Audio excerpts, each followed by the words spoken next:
The Chris Tucker that we got now is Epstein Island Chris Tucker, not Smokey. Oh, Lord. What is happening in Hollywood that a guy that tough will be on the street waving a gun, screaming, "They are trying to kill me"? Yeah. What's going on? Why is Dave Chappelle going to Africa? Why does Mariah Carey make a $100 million deal and take clothes off on TRL? A weak person cannot get to sit here and talk to you. There ain't no weak people talking to you. So what is happening in Hollywood? These Epstein-like characters have existed throughout history, whether they were kings or what, human beings are human beings universally. So everybody is a supplier. Epstein, Weinstein, these guys.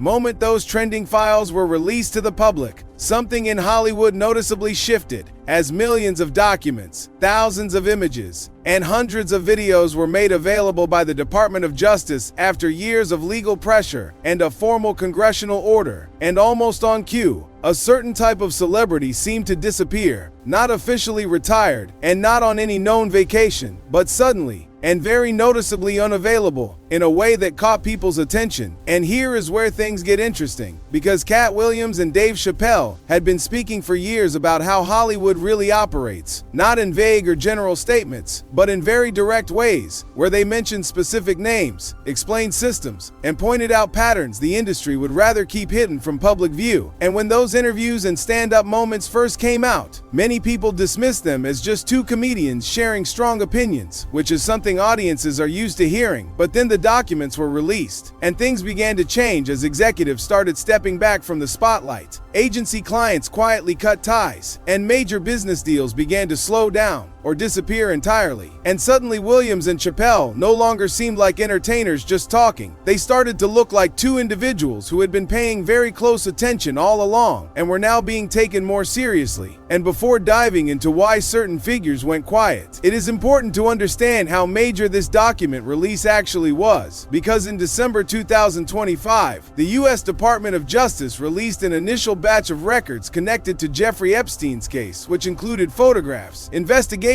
files, and different pieces of evidence. And that release quickly faced criticism from both political sides, since a large portion of the material was heavily redacted with entire pages blacked out, which left survivors feeling outraged, lawmakers demanding clearer answers, and the general public left with more questions than clarity about what was really being hidden and why. Thousands of documents from 2 criminal investigations into the late sex offender Jeffrey Epstein have been released in the US.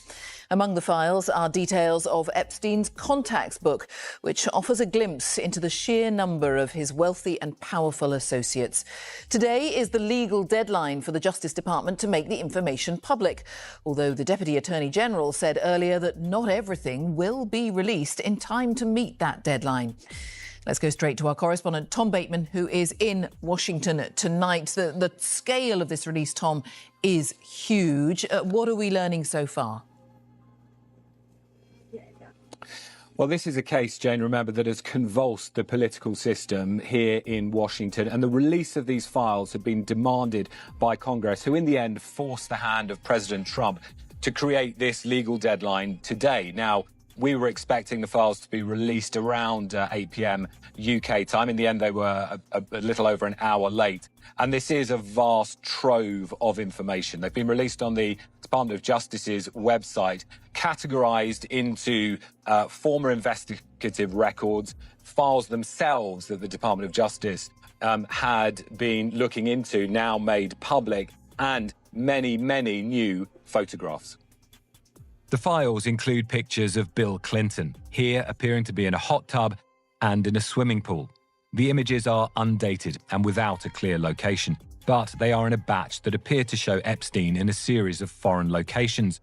Another shows the former president alongside Epstein himself. To do there, but I think in terms of the political response to this, the Department of Justice and the White House have been under huge pressure to pivot away from Mr. Trump having previously appeared to oppose the disclosure this year. His hand was forced, including by members of his own party. And we saw really full consensus in Congress for today's release. Now, the technical deadline was midnight. They've got this trove out before that.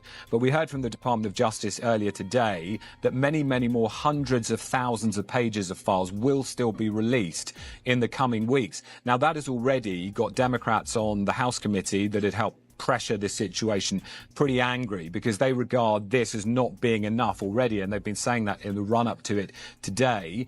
They are already accusing the administration of a cover-up, and they say a denial of justice to the victims and survivors of Jeffrey Epstein. Files also include images that appear to show Bill Clinton in a hot tub and later in a swimming pool. And while these pictures do not have clear dates or confirmed locations, they are part of a larger collection that seems to place Epstein across multiple international settings. And in another image, the former president is seen standing alongside Epstein, adding another layer of attention and speculation around the context in which these moments were captured and why they were included in the broader set of released. A lot of these documents will be similar types of documents to the ones we've had before. So things like flight logs on Epstein's plane, photographs.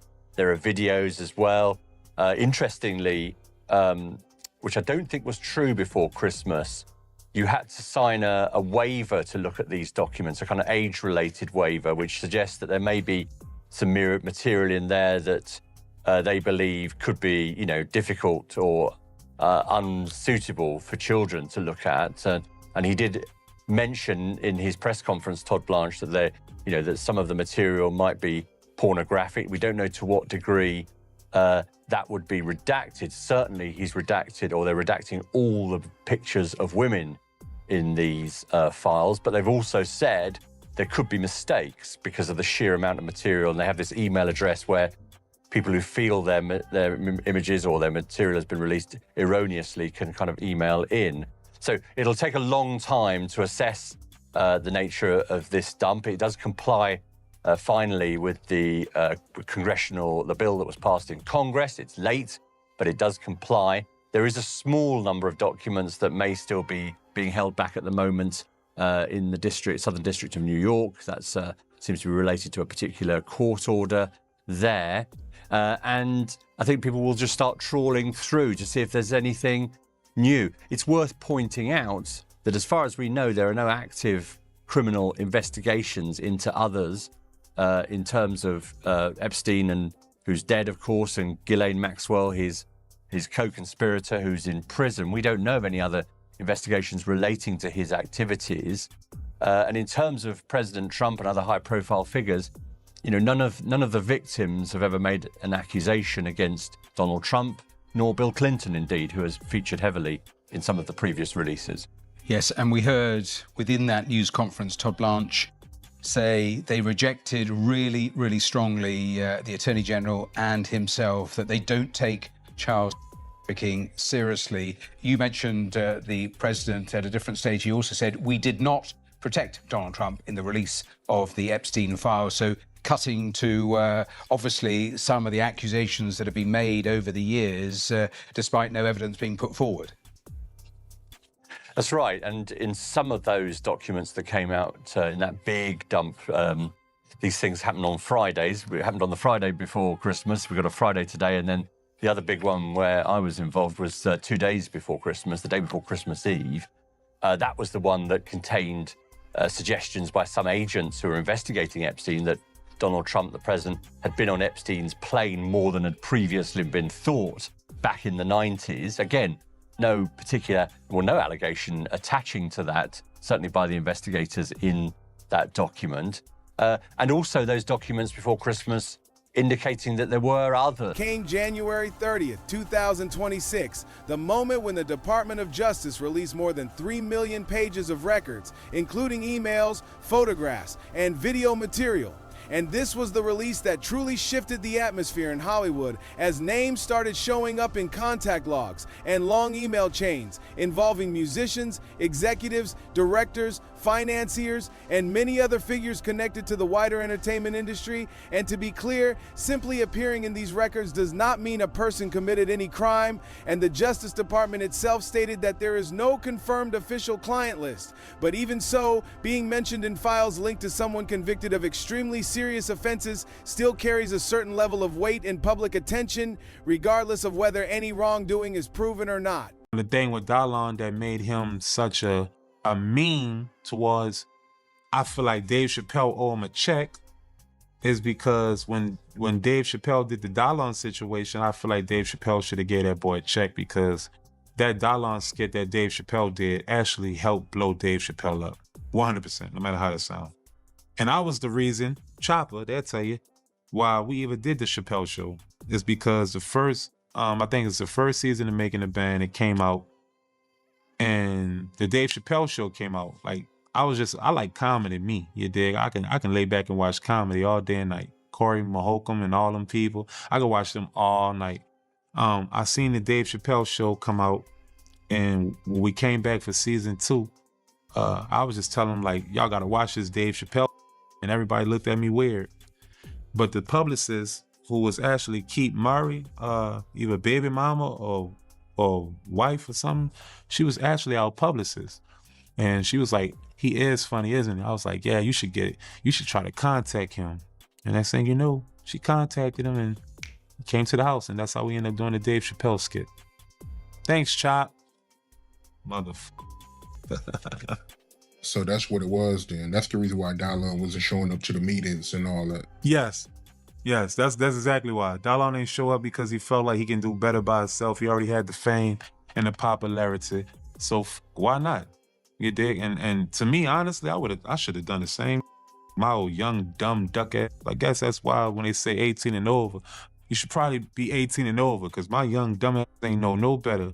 I was rubies, getting all this money and not even knowing the money that I'm thinking I'm getting is Massive size of the release meant that the public, journalists, and investigators suddenly had months of material to go through. And as more names slowly came to light, the silence from certain parts of the entertainment industry started to feel louder than anything they could have said publicly. And to really understand why Katt Williams has become such an important figure in this discussion, you have to look back to January 2024, when he sat down with Shannon Sharpe on the Club Shay Shay podcast for what turned into one of the most watched celebrity interviews of that year. And it was a nearly 3-hour conversation where he openly named people, called out fellow entertainers, and boldly described 2024 as the year the truth would finally come out. And at the time, many people dismissed it as just a comedian speaking out, throwing subtle insults at rivals, or simply trying to stay in the spotlight and gain attention. Closer to home, the city's Olympic Organizing Committee, LA 28, is standing by its chairman, Casey Wasserman. Wasserman's name is in the latest batch of Epstein files. He traveled on Epstein's private jet once and later exchanged racy emails with Epstein conspirator Ghislaine Maxwell. Today, LA 28's executive board issuing a statement saying they've reviewed the situation and Wasserman fully cooperated. They say his relationship with Epstein and Maxwell did not go beyond what is publicly known, and given Wasserman's strong leadership, he will be staying on as chairman of LA 28. Files were released, and executives began quietly stepping away from projects. When talent agencies started losing clients because of newly revealed connections, and when major business deals were suddenly put on hold without any clear explanation, it closely matched the picture Dave Chappelle had been describing for years, and it became clear that what once sounded like a punchline was never really meant to be taken as a joke. And when the January 2026 document release arrived, the impact on Hollywood was immediate, and for some people it became career-changing, as entertainment executive Casey Wasserman, whose talent agency represented major artists like Coldplay, Ed Sheeran, Kendrick Lamar, and Travis Scott, had his connection to Ghislaine Maxwell brought into public view through the release files, and almost right away Grammy-winning artist Chappelle Roan announced that she was no longer being represented by his agency. And not long after that, Wasserman himself this Tommy Mottola connection with Jeffrey Epstein. Rolling Stone did this huge article on Tommy Mottola and Jeffrey Epstein, and they start referencing how there was a problem that Tommy Mottola was having after being kicked out with his wife from a Palm Beach hotel and spa. According to the Rolling Stone, one of the emails that I went over the other day actually have something to do with the situation of Tommy and his wife being kicked out of this hotel spa. Now, we don't know specifically what happened with Tommy Mottola and his wife at this spa for them to get kicked out, but if you know Jeffrey Epstein and the saga, it's really odd because he was known to pick up victims at spas like this. And for whatever reason, Tommy Mottola felt the person that could help him with the situation that he was having was Epstein. There is a whole rabbit hole behind a lawyer that they talk about in this email. So Jeffrey Epstein tells Tommy Mottola to call him again, and Tommy Mottola said, "I'm telling someone my older sister is sick and I came home." And then Jeffrey said, "Look up Bradley Edwards." And Tommy Mottola says, "Is this the lawyer that she hired?" And then Epstein says, "Cousin." When I saw the name Brad Edwards, I was kind of shook because I know that this is a lawyer that represents so many survivors of Epstein. And remember, I found the old articles that said that Brad Edwards wanted to depose some of Epstein's famous friends, one being Tommy Mottola, back in 2009 after the Palm Beach case because those survivors were coming forward filing lawsuits, kind of like we saw in the 2019 Southern District of New York case. And Jeffrey Epstein was actually trying to fight this, but then I found out that Jeffrey Epstein actually sued this lawyer named Brad Edwards. Like I said, this was the lawyer that also represented Virginia Giuffre back in 2009 with her lawsuit with Epstein. And Epstein actually settled with Virginia Giuffre for $500,000 in this lawsuit, so it didn't go to court. And that settlement document from Virginia Giuffre settling with Jeffrey Epstein was released to the public in 2022. And in that document, it said it released Epstein and any other person or entity who could have been included as a potential defendant from liability. The agreement was meant to stop future litigation regarding abuse claims against Epstein and his associates. And because of that agreement, when she settled with Epstein in 2009, this is a big thing that Prince Andrew tried to use to throw out her lawsuit years later that she filed against him. But the judge rejected the attempt to dismiss the case because of that argument. Virginia Giuffre's lawyers argue that the agreement was irrelevant to her case against Andrew, as he was not a party to the agreement and not a potential defendant in that specific Florida jurisdiction. So reading more about Brad Edwards and seeing that he was this huge attorney that represented so many of Epstein's survivors, something told me to look him up in the files. And I was finding really odd communications between him and Epstein himself, where Epstein always wanted to talk to him. And like in this email in 2015, he said, "Our deal?" to Brad Edwards, where Brad would say, "Talking to my guys this afternoon and trying to get in touch with the girls." And it really seemed like a lot of back and forth. Like they'd agree to meet, agree to talk on the phone, and then there would be a couple snarky emails from Brad Edwards to Epstein like this. This one was titled "Confidential Settlement Discussions." And Brad said, "I expect a crispy new bill. Your personalized message can say whatever you would like, but it should include you win." Jeffrey Epstein kind of reporting like, "You need to look at the flight logs. These are all in Africa, not in Virginia." Brad saying Clinton was traveling on your plane at the same time you are paying for BR to travel to Thailand. So I assume that they are kind of arguing with one another about the Africa trip with Bill Clinton, Kevin Spacey, Chris Tucker. Like I said, it really goes back and forth like this for a few years. Like, can he call you? Can he call you? Can you meet me here? But everything kind of changed in November of 2018 after these back and forth conversations between these two for years. Mind you, during this time, he has represented many, up to 30 of Jeffrey Epstein survivors, and he is also dealing with a lawsuit that Epstein filed against him during this time. He was not doing any of those things because Williams was speaking with a level of detail that stood out, describing what he believed was a system inside the entertainment industry where powerful individuals protect one another, where certain favors come with long-lasting consequences, and where anyone who refuses to go along with it risks being pushed out to the edges. And he mentioned names like Steve Harvey, Kevin Hart, Tyler Perry, Diddy, and others, not always making direct accusations, but pointing toward patterns he said he had witnessed over more than 30 years in the business. And what made that interview hold up over time time is that by the end of 2024, several of the people and situations he talked about had turned into major headlines, with Diddy's arrest becoming one of the most talked about developments, other investigations starting to surface, and Williams, who had reportedly turned down millions of dollars in deals to protect what he described as his integrity, began to be viewed by some mainstream outlets as someone who had been warning people ahead of time. And by the time the Epstein-related documents were released in late 2025 and early 2026, Williams had already built a reputation as someone willing to say things the industry would rather keep quiet, while Dave Chappelle's connection to Hollywood's power structure tells a story of its own, because when he walked away from his $50 million Chappelle's show deal in 2005, the entire industry was left confused. And over the years, he has spoken in interviews about feeling pressure, about situations behind the scenes that made him uncomfortable, and about choosing his peace over the size of his platform. And his comedy specials, especially those released after his return, often carry a deeper layer, where he steps away from the jokes and speaks more directly about power, about who really controls things, and about the cost of being honest in an industry built around carefully managed images.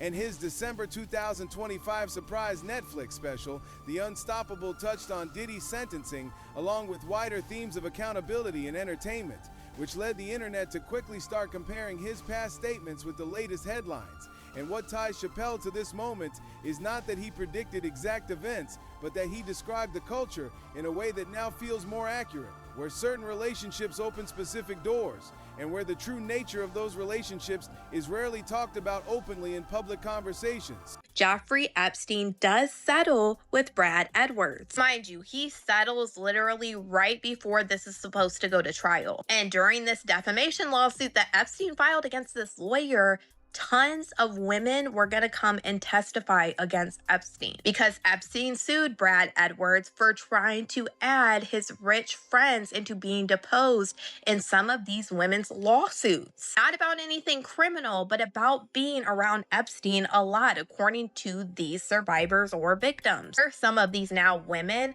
named Tommy Mottola as being someone who was around Jeffrey Epstein a lot back in 2009, because this is all stemming from the Palm Beach case. So with knowing that Brad Edwards represented so many of these victims, he also represented Virginia Giuffre, who settled with Epstein, who put in that clause that she couldn't go after him or people that were like his co-defendants in any more litigation. Brad Edwards settling with Epstein himself, them talking about other deals that they had, which I assume is probably with litigations with other of Epstein's survivors that maybe Brad represented. It really makes me wonder why Epstein was telling Tommy Mottola after he named Brad Edwards that he was safe. Tommy Mottola really didn't seem so sure. He said, "Are you sure? I don't have to do anything, just shut up and lay low." And it really makes me wonder. Now, this is not a fact, I don't know, but it is something that I want to know. I wonder if this is because maybe another one of these girls that they are talking about in this message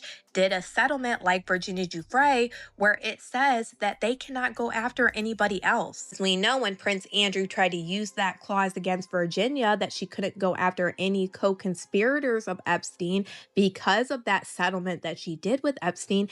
It didn't work because she tried to argue that it didn't happen in Florida, so you're not viewed as like a co-conspirator. And according to the Rolling Stone, I find it weird that they are reporting that this incident about this email was something that happened with Tommy Mottola at the Palm Beach Hotel and Spa, which would be in Florida. So to me, it does bring big questions if maybe he fell under somebody's clause in a settlement agreement. And this is why Epstein's saying, don't worry, you're safe, in bringing up Brad Edwards. Brad Edwards did say when he was dealing with all of these lawsuits against Epstein, and even the one that Epstein filed against him, that he was being watched and followed during this decade-long pursuit of Epstein. Edwards even hired his own private investigator to follow private investigators that Epstein had assigned to track Edwards. And this was the thing because Epstein was doing this to the victims of the Palm Beach case. Music executive executive Tommy Mottola also saw his name appear in the records. And not long after that, his upcoming pasta sauce collaboration with Jimmy Fallon was put on hold, as one insider described the situation to Page 6 by saying that nobody wanted to be anywhere near anyone whose name had shown up in those documents, highlighting just how tense and cautious the environment had become across the industry as people tried to distance themselves from any possible connection. He played a role in your life, I believe. How do you feel about him as a person, as an artist? Martin Lawrence is the guy that showed everybody you can make it from D.C. to Hollywood. And I had a personal stake in his success. Every time he did something, it made me feel inspired and really good. And he was always real nice to me. He'd sit me down, "What's going on with you, baby boy? What? We'd talk about comedy, whatever." And, you know, when we did Blue Streak, we were promoting it, and Martin had a stroke. He almost died. And then after that, I saw him, and I was like, "Oh my God, Martin, are you okay?" And he said, "I got the best sleep I ever got in my life." That's how tough he is. So let me ask you this. What is happening in Hollywood that a guy that tough will be on the street waving a gun, screaming, "They are trying to kill me"? Yeah. What's going on? Why is Dave Chappelle going to Africa? Why does Mariah Carey make a $100 million deal and take clothes off on TRL? A weak person cannot get to sit here and talk to you. Ain't no weak people talking to you. So what is happening in Hollywood? Nobody knows. The worst thing to call somebody is crazy, is dismissive. I don't understand this person, so they're crazy. That's bullshit. These people are not crazy. They're strong people. Maybe the environment is a little sick. Director Brett Ratner appeared in released photographs alongside Epstein, and the timing stood out even more because it happened just one day after Ratner had walked the red carpet for a major film he directed, creating a moment that felt almost cinematic in how awkward and sudden it was. And it is important to remember that these are not convictions, and they are not formal charges, but in an industry where connections hold value and public image means everything, simply being mentioned in the wrong document can be enough to clear a room. And that is exactly the point, because the kind of people Katt Williams was talking about, those who built their influence through networks of private relationships and unspoken loyalty, are now facing what happens when that network is exposed to public view, not inside a courtroom, but through headlines, press coverage, clients walking away, and partnerships quietly falling apart. And one of the most direct things Katt Williams said during his Club Shay Shay interview was that he had spent 3 decades in the industry gathering information, knowledge, and secrets, and he explained that powerful figures in Hollywood did not avoid him because he had done something wrong, pointing out that he had no major personal scandals attached to his name, but instead, they kept their distance because they were aware of what he knew, suggesting that the industry often sidelines people not for their actions, but for what they know, and whether they can be trusted to stay silent about it. And that perspective is worth thinking about because it helps explain a pattern that appears again and again in how the Epstein-connected networks seem to operate, as reports from outlets like CNN and the Los Angeles Times described how people in Epstein's circle were connected not just through simple friendships, but through a complex web of favors, exclusive events, introductions, and social access, where being part of that circle brought certain advantages while remaining in it required a high level of discretion. By the U.S. Virgin Islands, they reveal new testimony under oath from Mary Erdos, the head of the bank's Asset and Wealth Management Department. She said J.P. Morgan was aware by 2006 that Epstein was accused of paying cash to have underage girls and young women brought to his home. Although concerns were raised internally in 2006 and Epstein was convicted of in 2008, J.P. Morgan continued its relationship as a client with him until 2013. The new filings reveal that J.P. Morgan compliance staff brought up their concerns repeatedly. In 2010, one official said that Epstein, quote, should go. In 2011, other staffers discussed news articles connecting Epstein to human trafficking of underage girls. That evidence appears to be the basis for a new count in the U.S. Virgin Islands suit, which alleges the bank obstructed the federal government's investigation into Epstein's violation of the Trafficking Victims Protection Act. Epstein's large cash withdrawals drew the attention of bank compliance staff in 2006, who noted that he routinely withdrew $40,000 to $80,000 in cash several times per month, according to the suit. The transactions continued in the years after Epstein's guilty plea, though JP Morgan accepted his explanation that the money was for fuel and landing fees for his planes, even during years when Epstein was under house arrest. That's according to the USVI suit as well. JP Morgan declined to comment on the new filings, but JP Morgan CEO Jamie Dimon was interviewed on CNN last week, and he was asked if JP Morgan should have acted more quickly against Epstein rather than waiting years. Dimon replied, "Hindsight is a fabulous gift."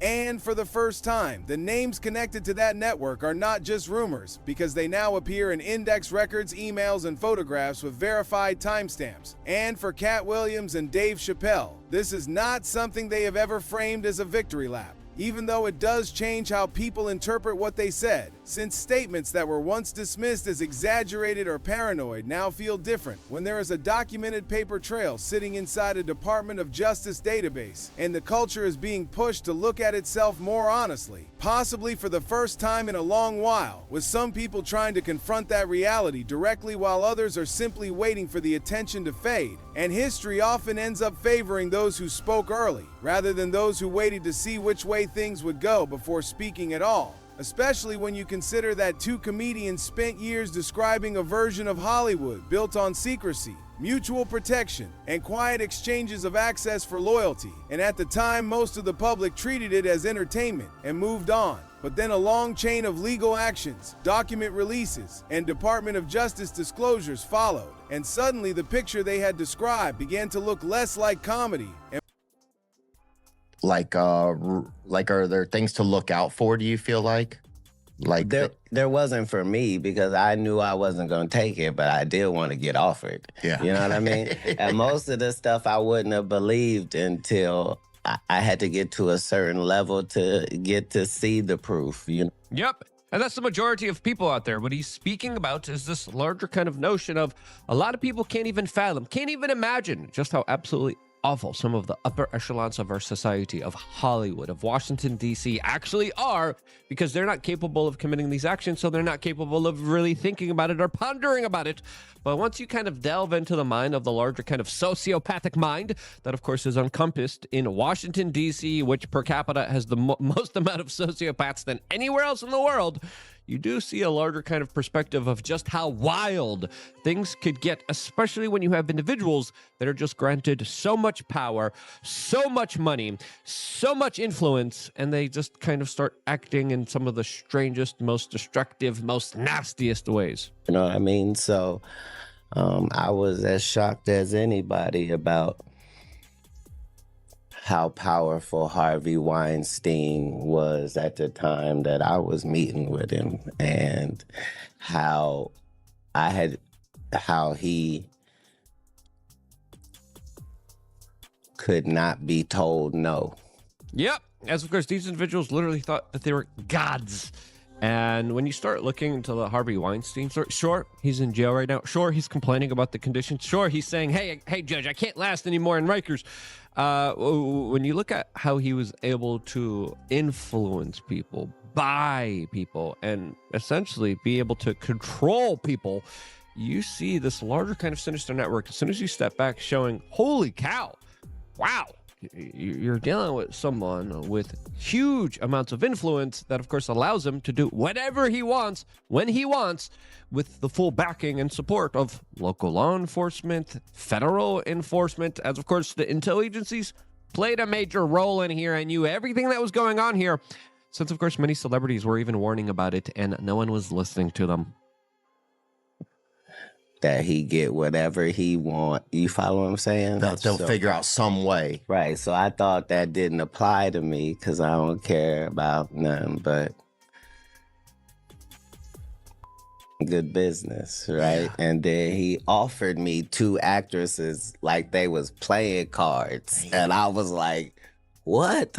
Yeah, that's essentially what a human trafficker does. Now, when you look at a lot of the Hollywood movies that you watched and enjoy, especially when you see that Weinstein logo in the beginning or end of it, you could bet your bottom dollar that a lot of those top celebrities did some of the most awful. Some of the most inhumane. A lot of these people, slaves, especially some of the child actors here. Holy cow. When you go down the rabbit hole of child actors and Nickelodeon and all these other networks, especially Disney, holy cow. You kind of going through this rep and you're like, wow, I don't even want to go any further. But when you do, you get the perspective of, yeah, I could understand why these people have mental breaks later on in their lives. I could understand why a lot of these people have PTSD. I could understand why individuals like Bieber and Usher and all these other people that were small children, they're just kind of thrown into the midst, thrown into the freak-offs, thrown in to all the wild and disgusting contaminated baby oil.